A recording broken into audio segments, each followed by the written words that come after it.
Hey man, we're gonna go downtown and get some drinks if you wanna come. No, no, I'm all set. I'm gonna stay here. Me and the fiance, we're heading on a hike tomorrow morning. But you guys, go do whatever you do out there. Okay, yeah, I mean, we're just getting drinks and there's a DJ playing downtown, so. Okay. Why are you saying it like that? My partying days are well behind me. Okay, yeah, so I'm gonna head out. Okay. Is that framing? Framing's okay? It's not great. The plant is right behind me. I wish it was like right here. Whatever. Welcome back. Today we have a story on Amazon and we have a story on social media. Before we get to our main and personal story on social media, some news about Amazon has come out. Yet again, they are pursuing more weed legalization. They have announced in June that they were going to lobby for weed legalization and they were no longer going to drug test their employees.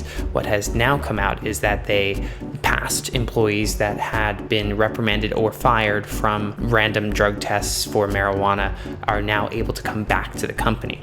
That is expected, but also very good to hear from them because it's one step that they can take as being the largest employer in the country to get things back on track and to stop this kind of war on drugs mentality. And they said specifically, pre-employment marijuana testing has disproportionately affected communities of color by stalling job placement and by extension economic growth. And we believe this inequitable treatment is unacceptable.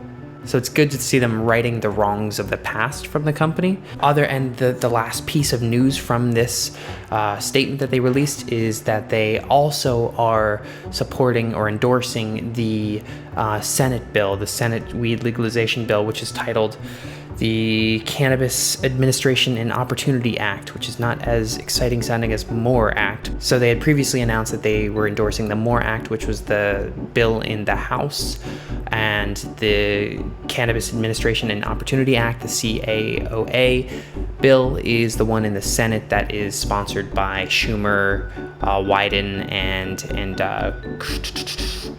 Cory Booker. That's also expected to because it doesn't seem like the MORE Act is really getting anywhere. So really the only governmental hope that we have is this Senate bill. But again, that has a long road to go because Biden is not on board. Point of the story is Amazon continues to push for legalization, which because of their huge amount of sway and power that they have in the government, it's newsworthy and it's possible that it can potentially make a difference at some point. Okay, so this next story is about advertising and weed, and I say it's personal because we have a Facebook page, and very recently we started trying to kind of boost posts because they weren't really getting anywhere, and we wanted to see what would happen there. And they were just news stories, but as we were boosting the posts, both me and another person got banned from Facebook ads very quickly.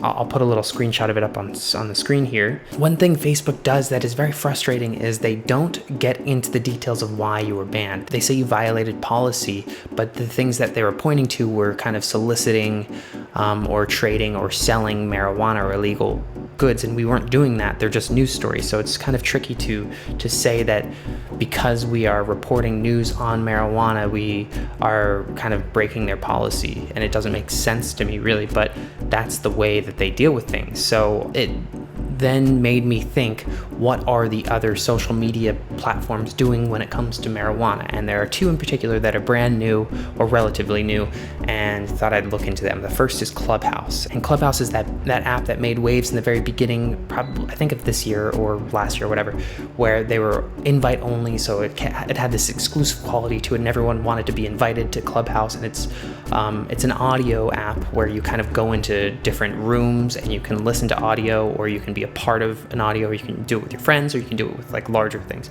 So because of that, it's more of a networking app as opposed to a social media viral thing. So it's less an Instagram and more LinkedIn, which means that it's actually probably pretty good for marijuana, at least marijuana enthusiasts or people who are in the business, because what they can do is they can create rooms where they just talk about the industry, they talk about the business, and because it's live and because it has less to do with like it becoming viral and videos getting big, it doesn't really fall under the same policies and stuff as a video would, where people see it later on and decide that it's breaking their rules and they take it down.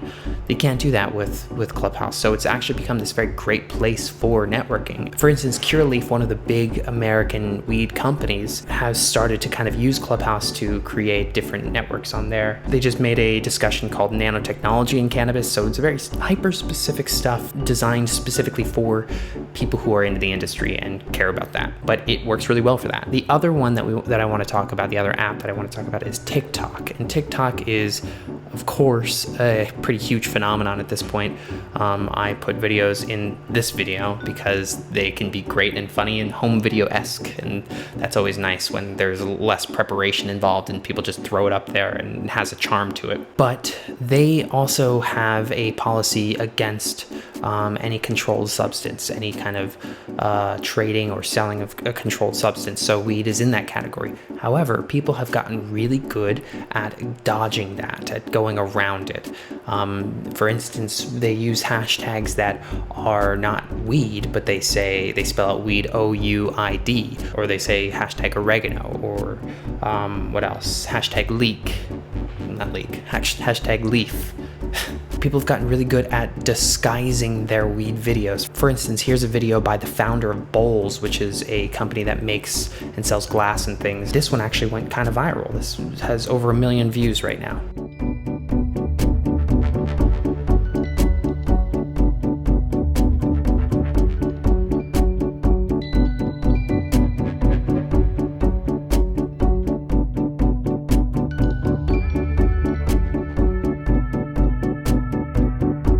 So through this kind of hidden language that they do, where they're smarter than the algorithms, a weed culture has kind of started to thrive on TikTok, and that's been really fascinating to see. It mainly comes in the form of people just kind of being funny and being high and on the platform, but it also, just like this company Bowls, it can do really well and can spread without having to be explicitly about weed, and they can then just link their website in their bio and there. For instance, this company Bowls, after having some viral videos, a lot of their product sold out on their website, so it's obviously effective, and it's a really good way of getting the word out there. TikTok has been a good way of getting the word out there for any topic, and weed is included in that. So the point of this whole thing is, let's get away from Facebook. I'm done with I'm not done with Facebook. We're still posting there, but there are other options, and Facebook and Instagram seem to be these huge monoliths that are just all powerful and can do everything for you because they're all in one. But hopefully that breaks up because of their frustrating vagueness with how they tell you what laws or what rules you're breaking, and their ability to just switch you on and off like that. It's really difficult to kind of get a word in there with those companies. So hopefully TikTok and Clubhouse and other companies will come up. Hey, maybe Amazon creates a social media platform because they're so pro weed. Anyway, that's it that we have today. We'll be back on Friday with more news. See you then. It's large business. I'm doing large business. It's this big. It's right here. I'm doing the large business. I'm a large business lawyer boy.